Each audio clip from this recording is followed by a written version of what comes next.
Mission accomplished.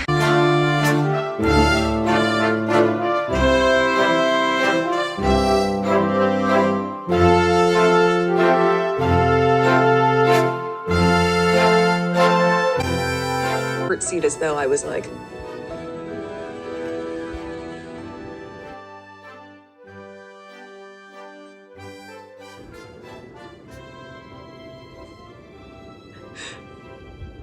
pleasure to meet you, Your Majesty. Like, was that okay? But wait, there's more. The conversation of he won't be given security, he's not going to be given a title. And also concerns and conversations about how dark his skin might be when he's born. Hold up. Hold up. There's Stop several right now. there's several conversations. There's a about conversation with you with Harry about how dark your baby is going to be? potentially and what that would mean or look like. Oprah, they're so racist. That's not racist. Because even black people want to know.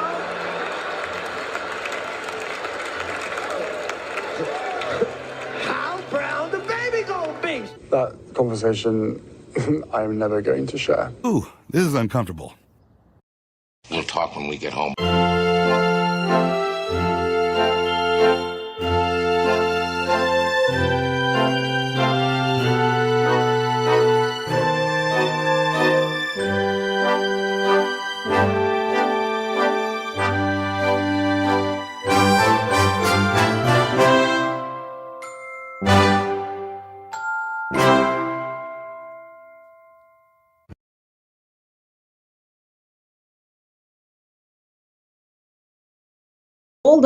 Hold on. My mic was off. Hello, queens.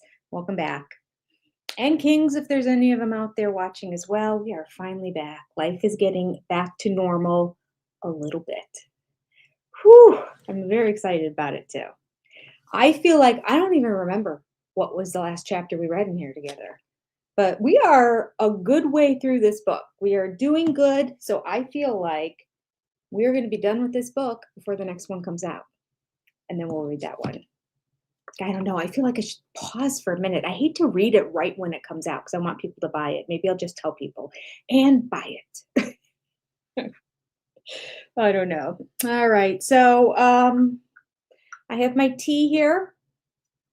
It's my new thing. I've been making tea every day and drinking it all day long. So I make it warm and I drink some hot tea in the morning. It cools down, eventually stick it in the refrigerator, and then I add some ice to it. And then I have iced tea for the rest of the day. Yes, green tea and Celestial Seasonings apple cinnamon, which I like. So I put 1 tea bag of each into a big container, and then I drink it for the day. Cheers. So good.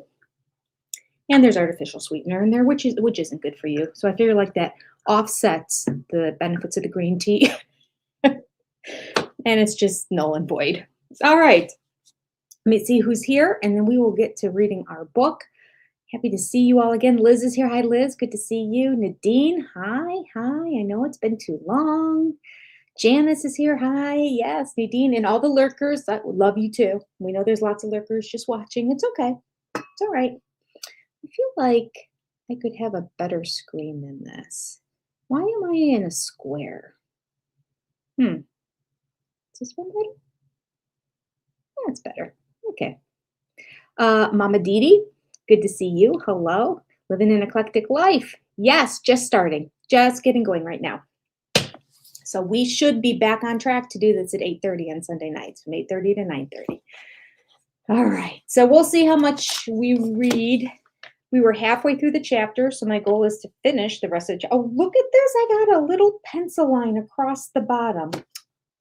How smart am I? I don't even remember doing it, but I wrote a pencil line right before this. So that's where we ended off. This chapter was on Netflix. So that's how far we've gotten along. Okay. And Shanna Banana's here. Hi, Shanna. Good to see you. Welcome. Okay. So we are fit. Oh, I didn't even realize. Literally, I don't even have a page left to read. I guess I just read for an hour and stopped and didn't realize. Maybe I didn't write that pencil mark.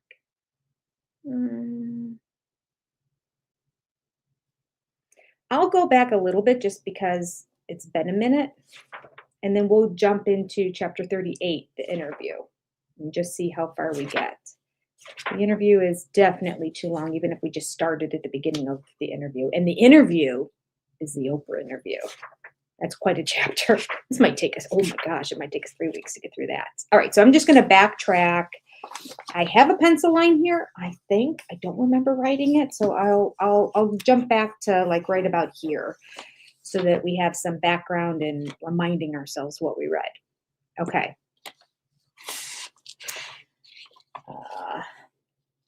Patrick J. Adams, her Suits co-star, described the royal family as, quote, at worst, seemingly archaic and toxic. It's obscene that the royal family is promoting and amplifying accusations of bullying against a woman who herself was basically forced to flee the UK in order to protect her family and her own mental health, end quote.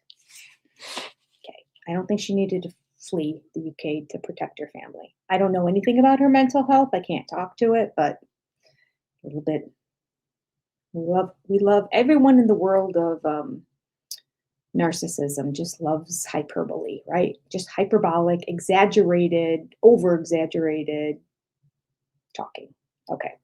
Referring to the accusations of her bullying, Adam continued, quote, this newest chapter and its timing is just another stunning example of the shamelessness of an institution that has outlived its relevance, is way overdrawn on credibility and apparently bankrupt of decency. Gosh, there's some mean words to say about the crown. Find somebody else to admonish, berate, and torment. My friend Meghan is way out of your league. He's a comedian. Who knew? Jessica Mulroney, famous for calling Meghan's critics racist bullies, but now herself is canceled after being accused of racism by a Black blogger, said that Meghan treated her staff with kindness, empathy, and love. Meghan was also supported by Serena Williams, Katy Perry, and Orlando Bloom, friends and neighbors in Montecito, who, as friends of Oprah Winfrey, had all holidayed together on business magnate David Geffen. That name does sound familiar. I'm not sure who he is, but David Geffen's yacht. In that circle, Meghan was in safe hands. Yet none of her defenders had directly accused the Palace 4, of lying about the alleged bullying. And Meghan's lawyers did not issue a claim for defamation against the Times.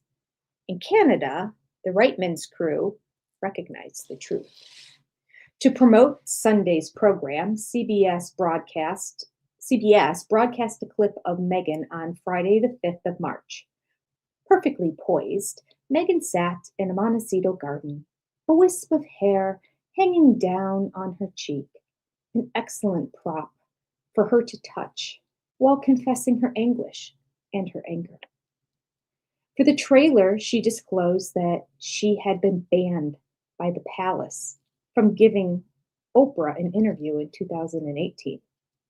But now liberated, she was, quote, able to just make a choice of your own and be able to speak for yourself, end quote.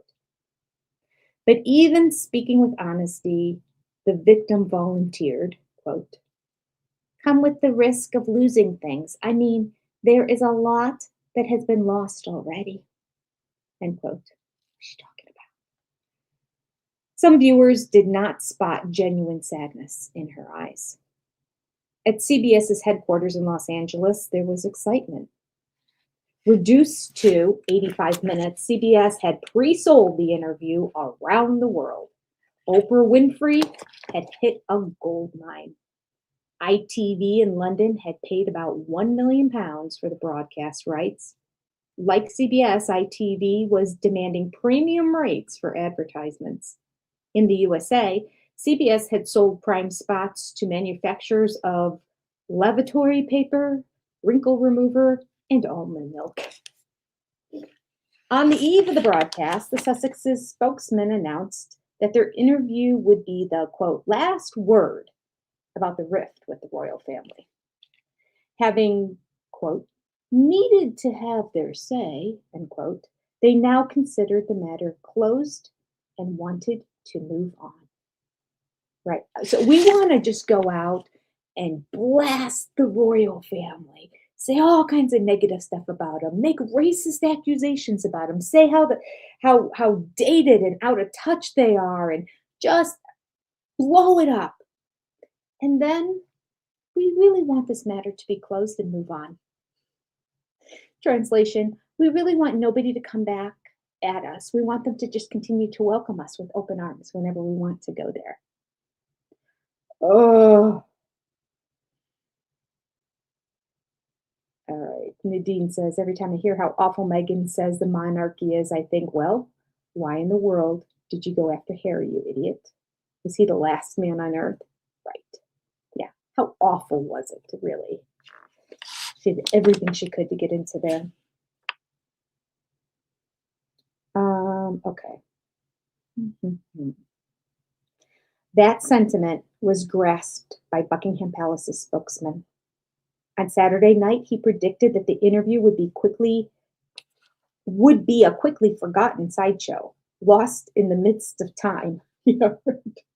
People, he believed, were more worried about COVID. The Queen was reportedly calm and believed in the long game. She was said to have considered it best not to react to what would be their final word, end quote. Doing her duty, she, along with the royal family, would spend Monday celebrating virtually the annual Commonwealth Day service.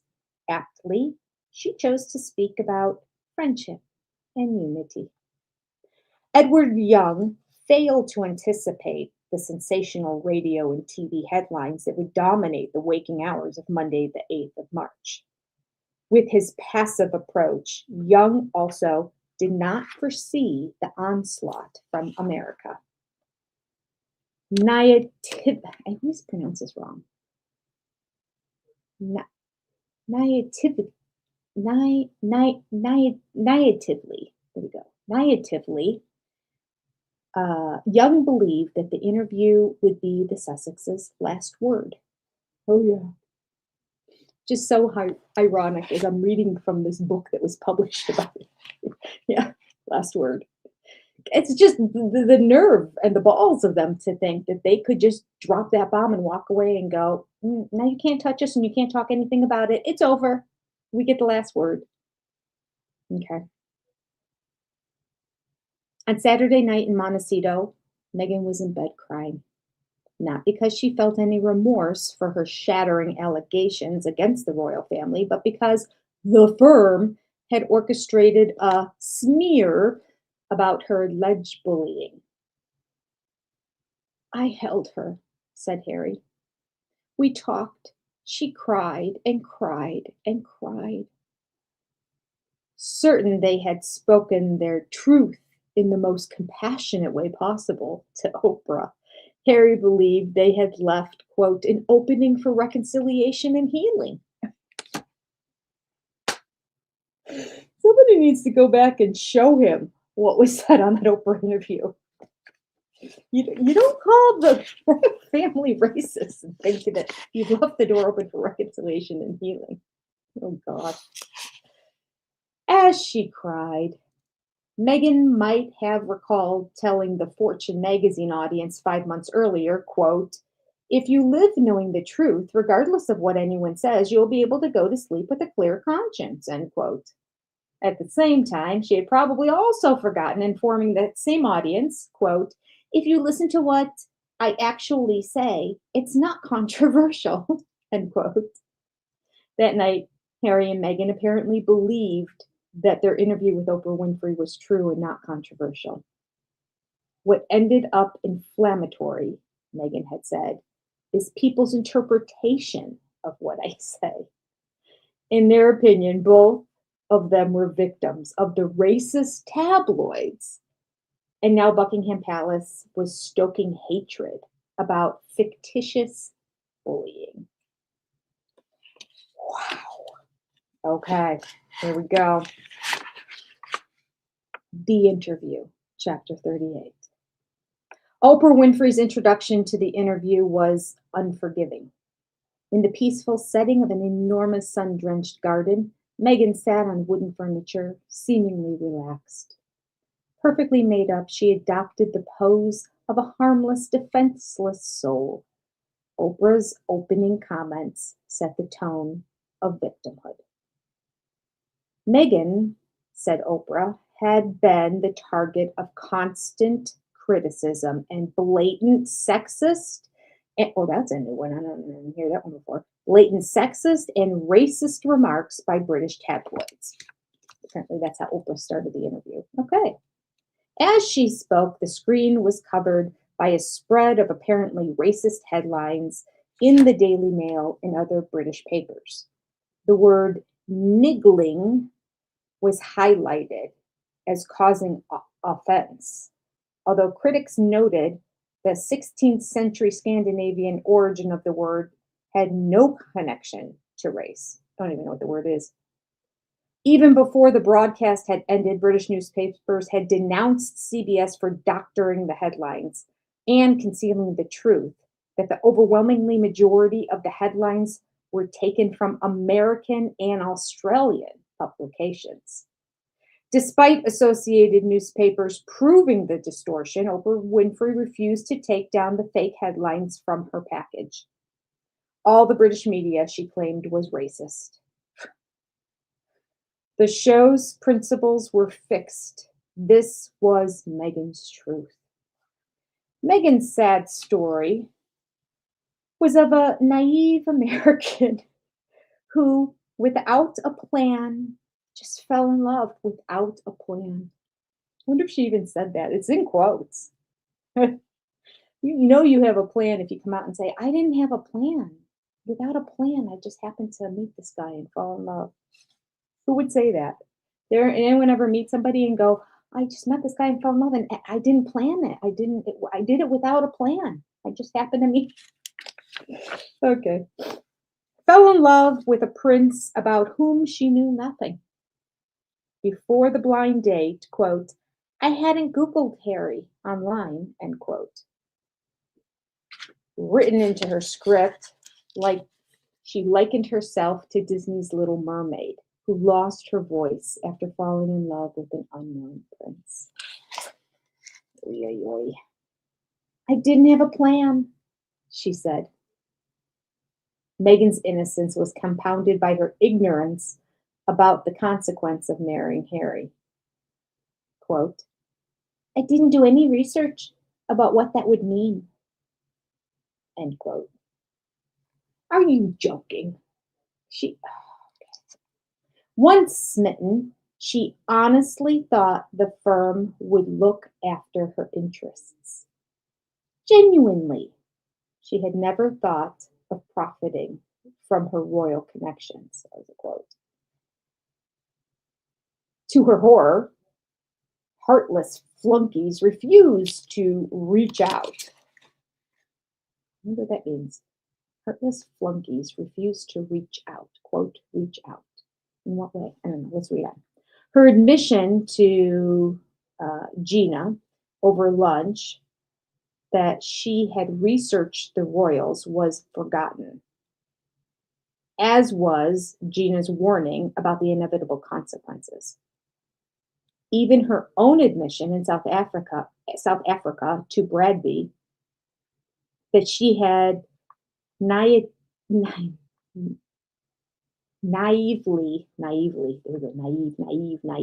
I should just look at the root word and then add ly. Why is it so difficult? Because I'm thinking of naivety, and I'm getting them mixed up. Naively. She had naively ignored her friends. Okay, let me start that over. Even her own admission in South Africa to Bradby that she had naively ignored her friends' warnings about the tabloids was forgotten. Thank God I hadn't researched, Meghan told Oprah. Gosh, I would just love it if somebody could get access to her computer and look at her history and just see how much she actually researched. It's so good.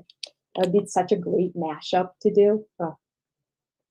Speaking with dramatic pauses, her kohl-lined, long-lashed, dancing eyes emphasized the sheer emotional toll she was reliving. Her first culprit was the media for creating a false narrative. She denied reading newspapers, but yet was still horrified. She had never, she said, ever raised the issue of privacy. I mean, I've never talked about privacy. That's just a basic understanding. Her privacy suit against the Mail on Sunday in London was forgotten. The bigoted media, as Harry said, had created a toxic environment of control and fear. That partly fueled her collapse into suicidal thoughts, which climaxed on the day that they were due to star at the Royal Albert Hall. Thinking about that night reminded her of the dark place she had inhabited. She had sat up all night considering suicide. Verifying the events leading towards Meghan's thoughts of, quote, suicide, end quote, is difficult. Pertinently, Harry and Meghan gave conflicting accounts of the saga. In the interview, they disagreed whether Meghan felt suicidal that night, in the morning, or possibly both. And they did not agree on the number of days that she felt suicidal. Neither could explain why Meghan sought help from an unqualified palace official rather than an experienced medical specialist. Moreover, Harry never identified which member of his family had, quote, neglected his wife. Since Oprah failed to ask any follow-up questions, her producers close to broadcast the Sussexes' inconsistent answers. Her producers, I'm like, that sentence doesn't make sense. Her producers chose to broadcast the Sussexes' inconsistent answers. Did they?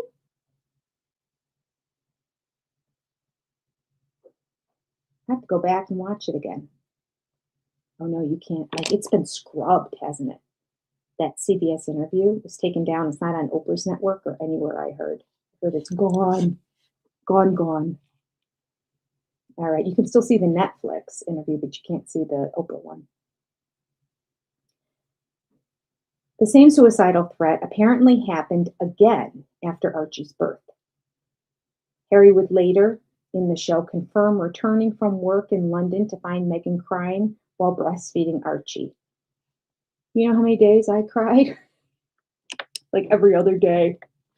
It's just normal postpartum. Oh my gosh, my life is upside down and I'm getting zero sleep. And my boobs hurt.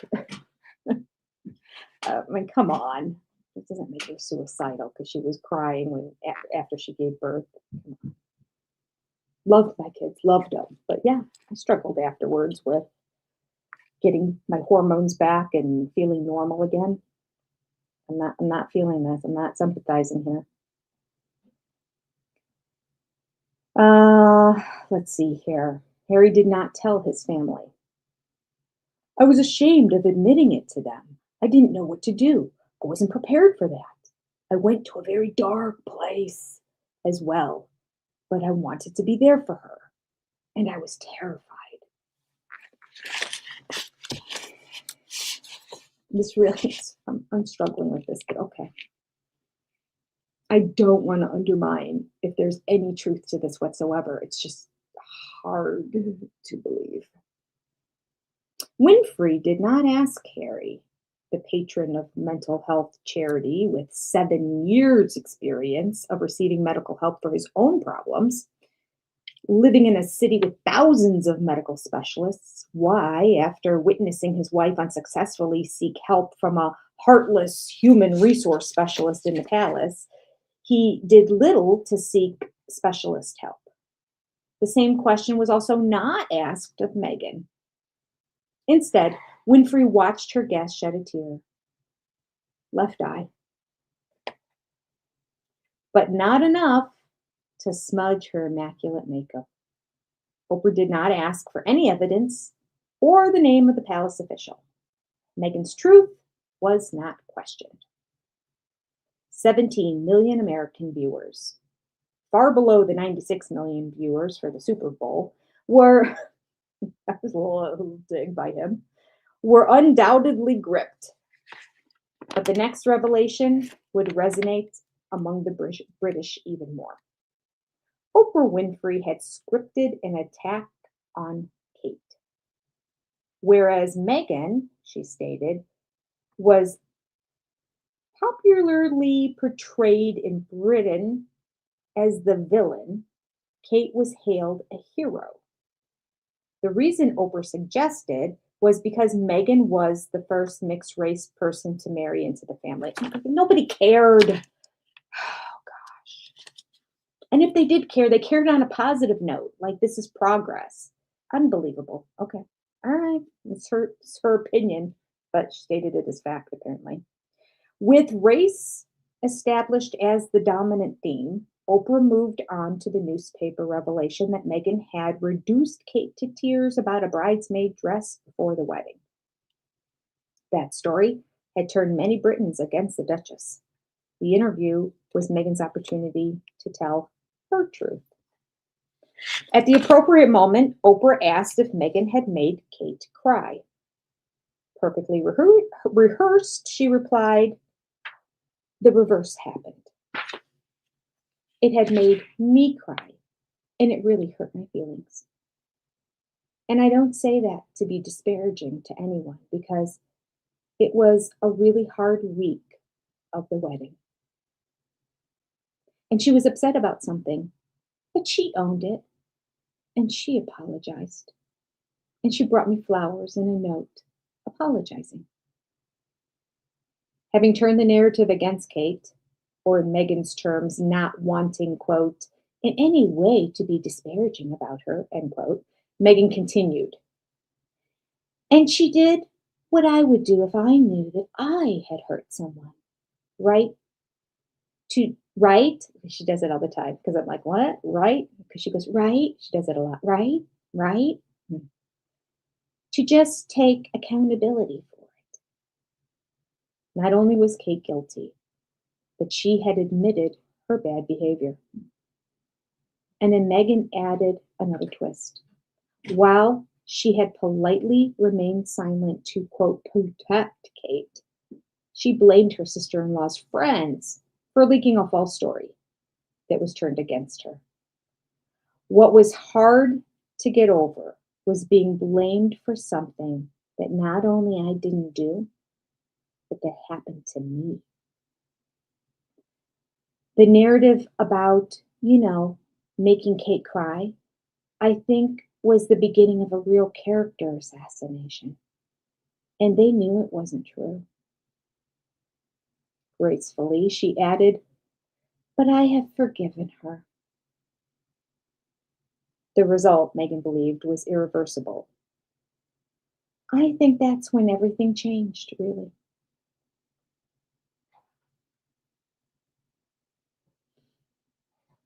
I don't know how they would expect that after all this time we would just be silent if there is an active role in the firm is playing a perpetrating falsehood about us. End quote. Her staff and she herself were stopped by palace officials from denying Kate's lies and telling Meghan's truth. Silenced and unprotected. Oh, can we just say, if Meghan was silenced at all during this, let's just say, because I know that the palace has the don't confirm, don't deny, don't confirm, just like move on or something. I can't think of the quote, but they basically are like, we're not addressing anything in the media that they say about us. Like, chin up, move on. So if Meghan was told, don't talk about this issue or don't respond to this, she's not the victim. Everybody there has that same gag order on them. And I think it was way more work for them to keep their mouths shut about Meghan than it was for Meghan to keep her mouth shut about anybody else, in my opinion. Okay, moving on. Silenced and unprotected, Meghan concluded, I thought, well, if they're not going to kill things like that, then what are we going to do? The firm's lies, said Meghan, were not just confined to Kate's tears, but other issues. I came to understand that not only was I not being protected, but that they were willing to lie to protect other members of the family. But they weren't willing to tell the truth to protect me and my husband. You know how much they protected her by not sharing everything that she said and did in that palace, honestly. Okay. No other examples were offered about the false accusations that she had suffered or the real character assassination, but her supporters were roused by her lament. She had been thrown into the deep end where nobody tells you anything, according to her. Amid her wave of assertions, Meghan's credibility was reinforced for most Americans. In particular, they were impressed by her claim that during her marriage, especially while pregnant, she had effectively been held under house arrest. Her passport, driver's license, and keys had been confiscated.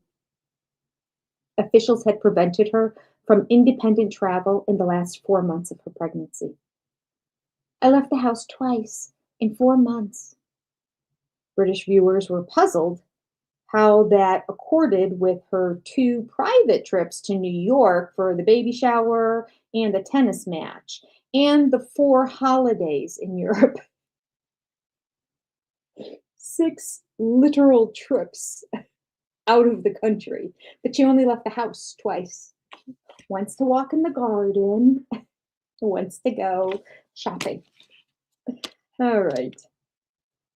I couldn't even meet my friends for lunch, complained Meghan, who had enjoyed many social visits around London and her country house in Oxfordshire.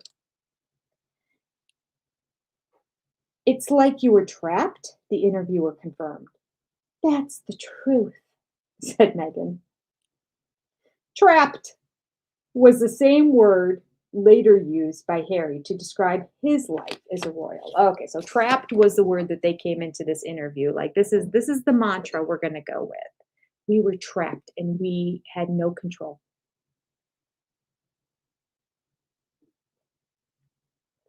Thank you, Jazzy Socks and Nadine. Yes.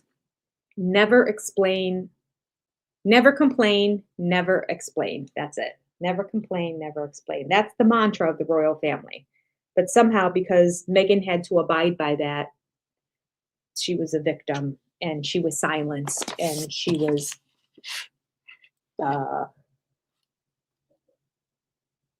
persecuted and it was racist. Okay, according to Meghan. All right. Trapped was the same word later used by Harry to describe his life as royal. Like the rest of the family, I was trapped, but I didn't know I was trapped. That's precious. That's precious right there. He didn't know he was trapped until Meghan let him know he was trapped, right? Yeah. I don't think, according to him, he was fine with his life the way it was. He enjoyed doing the stuff with the military and with the soldiers. And I mean, Harry had it good. He didn't have to be the heir. As the spare, he could run around and be the playboy that he was. Like, he was living the life of Riley. But now he realized he was trapped. Meghan has helped him see the light. Okay.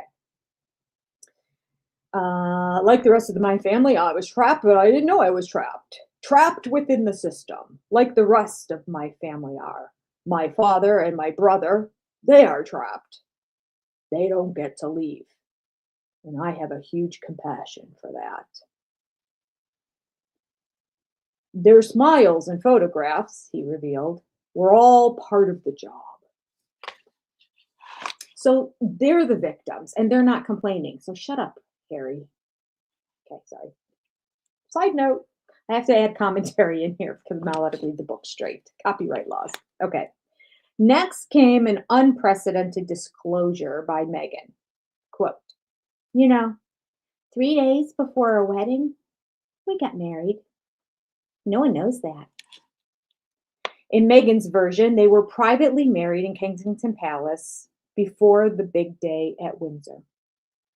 So, like, the vows that we had framed in our room are just the two of us in our backyard with the Archbishop of Canterbury. The globally televised Windsor ceremony was implied by Meghan to be a sham. Just what Meghan imagined she achieved by that crude invitation has not been explained. Under British law, a marriage must be in a public place with 2 witnesses. Yeah, that's like standard everywhere. I got married in Jamaica. I was going to say the Bahamas. I'm like, oh, that doesn't sound right. Jamaica. I had to have 2 witnesses there. Jamaica, they don't really care about anything. Still had to have 2 witnesses. Okay. So under British law, a marriage must be in a public place with 2 witnesses, and Meghan's marriage certificate stated the wedding was on the 19th of May in Windsor. Possibly she believed that, like in California, marriage certificates can remain secret and can only become available to the public on the explicit order of a judge. Again, Oprah Winfrey gave Meghan a free run. On reflection, it appeared that Meghan was manipulating her interviewer and the Archbishop of Canterbury. The prelate, which is a word I don't know, refused to comment about the marriage date. Is the prelate the Archbishop of Canterbury, maybe? I don't know that word. Instead, the Archbishop lamented for Harry's and Meghan's fate and said, quote, "It's life without parole," end quote.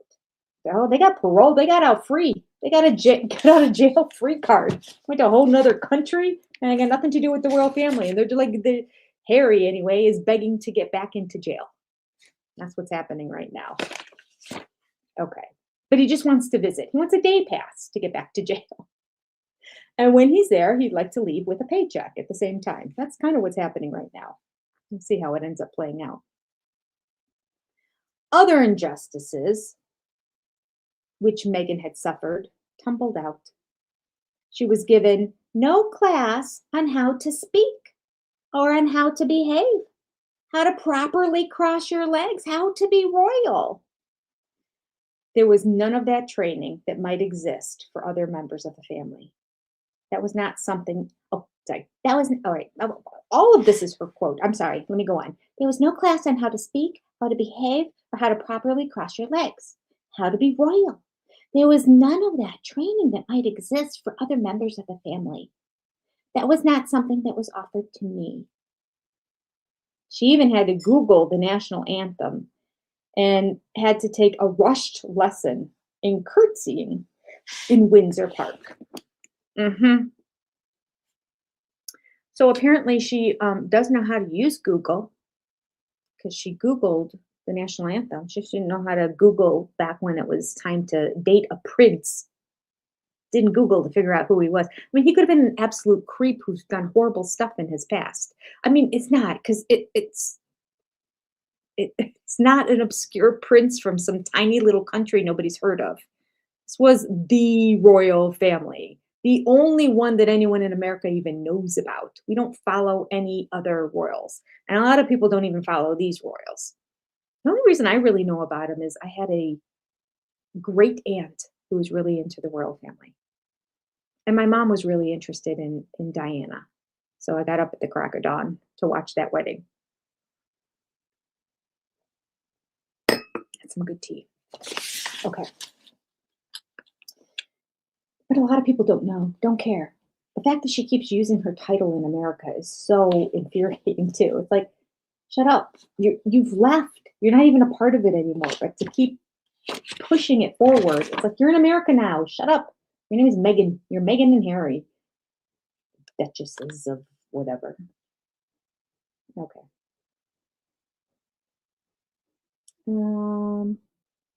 It's funny. She didn't know how to cross her legs. She didn't know how to, whatever.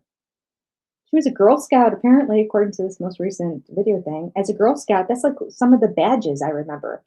How to bend over properly as a lady and how to sit. Like, that's like one of the standard, just junior level badges in Girl Scouts. I think I've only seen one Girl Scout, her in one Girl Scout uniform. It was a brownie uniform, which is like, what, first grade? Maybe kindergarten? First year Daisy, then you're brownie. Although I think they've changed them. I think they got rid of Daisy. Anyway, that's quite young. Elementary school is juniors and then eventually cadets. I only went as far as junior when I was a Girl Scout. But I've never seen her in a junior uniform. I've only seen her in a brownie uniform. So I don't how much she was a Girl Scout, I don't know. But anyway, that's relating to the Girl Scout movie that she's executive producing, which just means she's throwing money at it. She didn't do anything. The movie was done and in the can and they needed financial support. So she's that's a lot of executive producers. That's it. They really don't have their fingers in anything. They're the people who fundraise or financially support. All right. Let's see here. Moving on. Oh, right. Good, Nadine. Yeah. He could have been an Andrew. Can you imagine? I'll just marry. I don't know anything about him, but I'll date him. Sure. I'm not going to Google. Could you imagine? During an interview, she could not quite decide whether she had been shocked when the security guards were withdrawn. And in parentheses, it says, and they were not withdrawn. Or had she happily confided, after all, to the Queen that she did not want protection?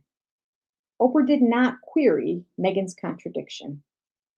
Instead, she seized on Meghan's criticism of the Queen. Boy, it seems like Oprah really does not like the royal family. I wonder why. Believing them when they said, I would be protected. That unimaginable conversation was not challenged by Oprah after Harry endorsed his wife. A lack of support and lack of understanding, he agreed. American viewers, Meghan knew, had no reason to doubt any of her truth, especially not after Oprah Winfrey raised the bombshell, racism. Nothing, Meghan knew, was more sensitive in America. On cue, the woman glorified in America as a popular icon and even as the, quote, Black Princess, delivered the paycheck to the family who denied her stardom.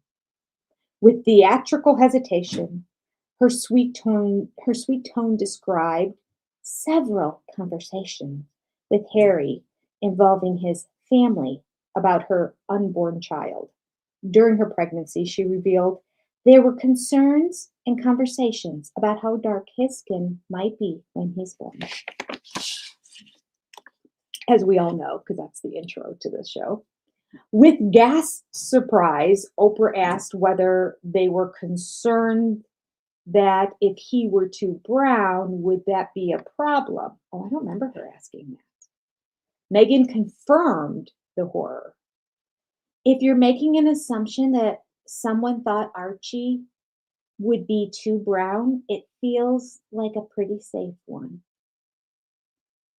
She described her predicament. The idea of our son not being safe, and also the idea of the first member of color in this family not being titled in the same way that other grandchildren would be. Missy, now, isn't this where there's a contradiction? I could have sworn she said she didn't want the titles for her kids before this. Like she wanted to walk away from all of that and just be free. But then she held on to her title, and eventually now she's complaining that they weren't going to have their titles, but they do still have their titles. I'm so confused by all of this. I don't follow it enough to really understand, but it's kind of like following the Cody Brown family. Follow the bouncing ball. Oprah Winfrey asked Harry later to explain the racist comment. Meghan had asserted that there were several conversations, and they occurred while she was pregnant. Harry's version was starkly different from his wife's. Right in the beginning of their relationship, Harry said, there had been a single general remark about the kids. Harry's contradiction was critical. Meghan had described the conversations occurring during her pregnancy, but Harry insisted it happened once long before they were engaged. That conversation, said Harry, I am never going to share. At the time, it was awkward. I was shocked. The enormous discrepancy was ignored by Oprah Winfrey. She did not explore the conversation, an exchange in her father's house with Charles and Camilla. 5 years later, Harry reinterpreted what he knew was innocent speculation as a doom-laden finale to relations with Charles and Camilla. Like, there were some real obvious signs before we even got married that this was going to be really hard. End quote. Harry and Meghan held off naming and shaming those responsible. That would be very damaging, she explained, although Harry mentioned his deep respect for the Queen because she's my colonel-in-chief and she always will be. Some viewers were left wondering whether the 94-year-old monarch and her 99-year-old husband, now spending his third week in the hospital, might be guilty of racism. During that exchange, Meghan smiled. She appeared unfazed that Harry had undermined her script. Effortlessly, she moved on to her terrible discovery while pregnant. The unborn Archie, she was told, would not only be denied a title as prince, but would also remain unprotected. Delivered in a disarmingly calm tone, Meghan's accusation was again explosive. Asked by Oprah why Archie wasn't a prince, Meghan replied, I can give you an honest answer. The same reason, said Meghan, as why her son would be denied security, because with brown skin he would not be treated in the same way that other grandchildren would be. Gosh, I don't remember this. Seriously, she said that? She said he was denied security because his skin would be brown. First of all, his skin's not brown at all. He's a ginger. He looks just like Harry. But even if it was, like, the thought, I'm shocked that she's saying this. And I'm shocked if anyone in the royal family actually even brought up the fact that his skin would be brown in a way that it was negative or had a negative influence on the crown, simply because there's multiracial other royal families with multiracial couples in it, and I don't know if their family has any. I don't follow it close enough. Not in the immediate family. Like if I see immediate family photos, I haven't seen anyone. But like Meghan doesn't look like she looks white, so I just don't understand the concept that she and Harry, who looks pasty white, are going to have a child that's so brown that this is becoming concerning to the family, or that the family would be that concerned that his skin was brown even. Like it's just hard to believe this. And then to go the extra step and say, and because his skin is brown, he's not going to get security. It's just, this is really unbelievable. But okay, that's what she said. All right. His son would be denied security because with brown skin, he would not be treated in the same way other grandchildren would be. The palace, according to Meghan, was infected by racism from top to bottom. It was a decision that they felt was appropriate. There's no explanation. Damning the Queen and the royal family as racist for not making Archie a prince was breathtaking. Meghan knew her argument was inaccurate. Under a protocol signed by George V on the 30th of November 1917, Archie could become prince only after his grandfather, Charles, was crowned king. Moreover, on Archie's birth, Meghan's spokesman announced that his parents did not want their son to have a title. That's where it came from. Yes. Right after he was born, she was like, we don't want him to have a title. We want him to be a normal kid. Yeah. So both those things. First of all, he doesn't have a title because he's not to have a title until his grandfather becomes king. Secondly, she said she didn't want him to have a title, but now she's claiming he doesn't have one because his skin is brown. Unbelievable. But in the interview, Meghan went further. Oh gosh, I've forgotten so much of this. She asserted that because her son would be brown, they said they wanted to change the convention. I don't know what that is. They said they wanted to change the convention for Archie. She did not identify they or explain how the convention would be abandoned. Is the convention just the part of the royal family protocol that he would become a prince? Is that what the convention is?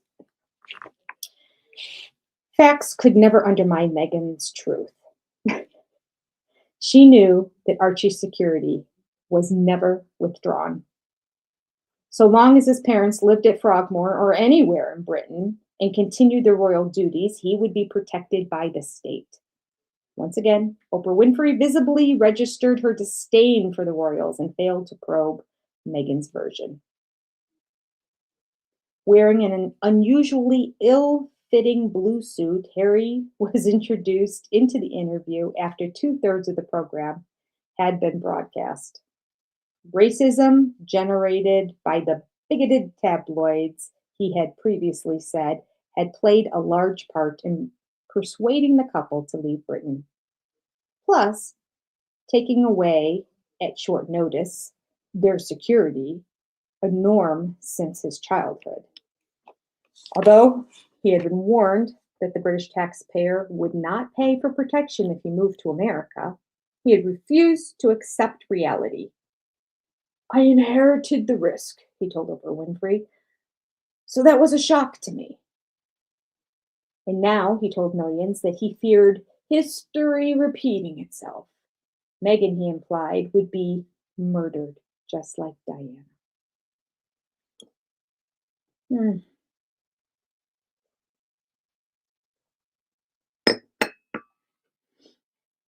Let's see.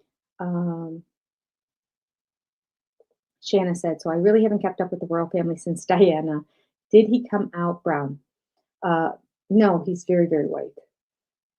I thought I had seen pictures and he's pretty pasty. Do you believe Meghan gave birth to PNP. Oh, a prince and a princess? Is that what you're saying? That they should be prince and princesses? I don't think Meghan and Harry should be Dutch and duchesses. They left. They left. They gave up the throne. They gave up their royal duties. You give up your title at that point, in my opinion. And you don't complain that the British people are no longer paying for you to have security in this other country where you're frolicking in your multi-million-dollar home. Pay for it if you want it. That's what I think. Yes. Can you believe? It was implied because he said, he didn't come out and say those words. He implied it, and they said implied here because he said, he told millions he feared that history would be repeating itself. The implication he was referring to was how his mother passed away, that she didn't have proper security, but Diana refused the security. So that's a whole separate story in that situation. She refused the security because she was being duped by the guy in that British newspaper who did the interview, how he told her that the British family was against her and that their security was not out. They were out to get her, not protect her. And so she refused to have the royal family security. She had a couple security guards with her, but she wouldn't take the royal family security. And then that's when she passed. So again, he's now saying, well, she didn't have the proper security. That was her choice.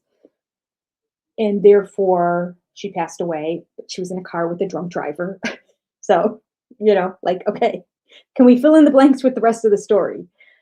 And therefore, history is going to repeat itself because her son doesn't have security. Get him some security. I don't know, maybe move down to a $1 million house and use the other multi-millions from that house to pay for a security guard here. They don't cost that much money compared to the millions that you have. Not to mention, he had millions from Diana. He had money. Guy had money. Well, he's going to blow it. That's his fault. Okay, moving on. My family literally cut me off financially, he told Oprah Winfrey. I got what my mom left me. I had to afford security for us. Okay, I just want to say millions is what his mother gave him. Okay, just say, sorry. Charles's unexpected refusal to help financially, he implied, had left them penniless and without a plan. Oh gosh, penniless. They're so out of touch.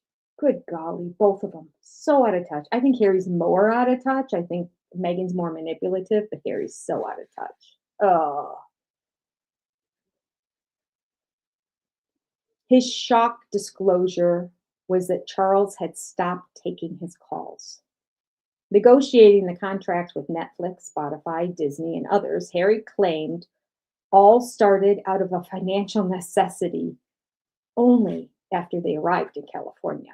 In fact, Prince Charles's audited accounts showed that Harry had received over £1 million after leaving Britain from Charles. Charles's personal purse gave him over $1 million after he left. Penniless. Guess it all depends on how you look at it. To a prince, that's penniless, I guess. It's really sad that it's gotten to this point, said Harry, as the program drew to the end. But I've got to do something for my own mental health, my wife's, and Archie's as well, because I could see where this was headed. Another implication to what happened to Diana. Okay. It's a happy ending, said Meghan, her closing thoughts drafted by a scriptwriter. Greater than every fairy tale you've ever read. Well, I don't know. This is not ending like this is not sounding like a Disney story at all. For 3 days, the Sussexes' accusations ranked amongst the world's most discussed topic. A majority of Americans and most non-white Britons believed Meghan. The royal family was racist. The majority of Britons were also left with the impression that the interview was a preliminary The Sussexes threatened more if necessary. The immense reaction was predictable. Buckingham Palace was momentarily paralyzed. The British media was hostile, and the American media voiced euphoric support. Across the Commonwealth, many were persuaded by Meghan and Harry that the whole royal family was racist. The irrevocable consequences were truly bad. All right, I'm going to stop right there. I'm going to get a pencil and mark it like I did last time, apparently. Okay, because there's a lot more to this chapter. Oh, goodness gracious, where would I be if I were a pencil? I should be in that drawer, but I'm not. Oh, I think I took it to the other room. All right, maybe I won't mark it. I have to say, I don't know, all of you who are in America, I remember when this interview came about, and that's simply because my daughter was working for CBS at the time, and she was in marketing. So she told me, oh, there's a big interview coming, and then on the down low, she's like, don't say anything to anyone, but it's going to be, and I'm like, oh, that's going to be huge. That's a big interview. That's great.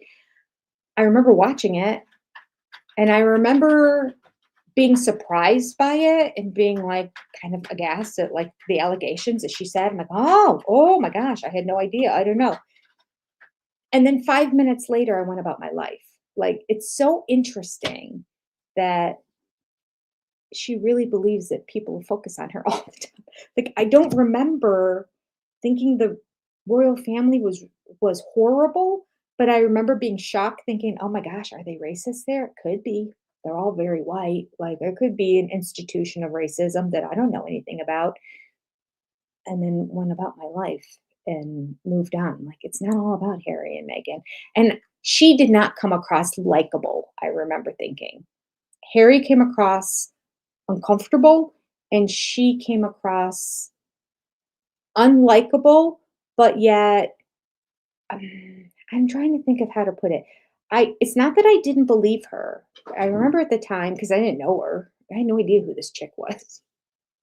Yeah, I saw clips of the royal wedding. I don't think I even watched it, if I recall correct. No, because it would have been early in the morning. No, I didn't watch it.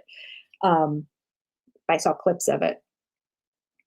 I just remember thinking, wow, she was very comfortable in what she was saying and how she was saying it. I just remember being kind of shocked at everything she was saying, thinking, wow, you are really, really burning every single bridge with the royal family. Like, we're blowing it up here. Oprah got a doozy. And I remember thinking, oh, good for CBS.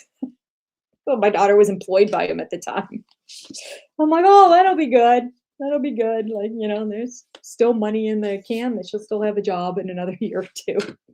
Obviously, this made a lot of money. That's about it. That was my only reaction to it. So it's funny to think how much she thinks we care. Don't care. But since then, her behavior since being in America has not been great. It's very, very self-absorbed, and it just seems like month to month it gets worse. Like, she has opportunities to make it better, but I want to say she has the worst PR team, but I think she's on PR team number 10 because everyone just keeps leaving. I don't think she listens to anything they say.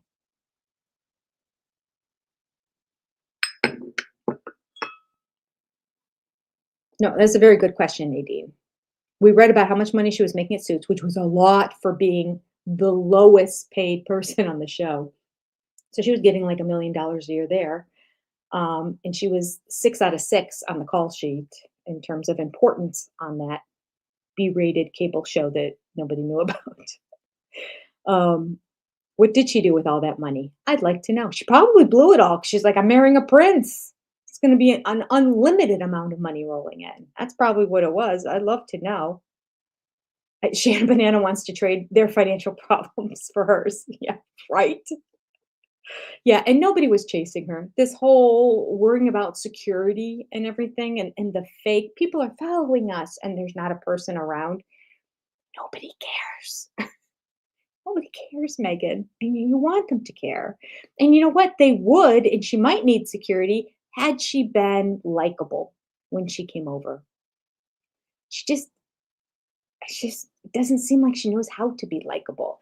Everything seems like it's just this fake persona all the time, and there's nothing genuine. There's no genuine emoting that comes from her. So she's not relatable in any way. And because she's not relatable, she's not likable. And then she does bizarre things and wrong things and crazy things. And it just one thing leads to another. All right. Well, I have to get going because I have another live stream to do. Sister Wives is coming on. Everybody go watch your Sister Wives, 10 p.m. Eastern Standard Time. And we'll be back here next Sunday night, 8:30 p.m. to continue with our chapter on the interview. Take care, Queens. Oh, I have an out. Let's do the out. Here we go. Take care. Goodbye. And I'll see you next week.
You're like, Megan, one tear, left eye, go. Give me 3 seconds. Or make yourself cry. Yeah. Oh, I can do that so well. Oh my God, it's crazy. You're like, Megan, one tear, left eye, go. Give me 3 seconds.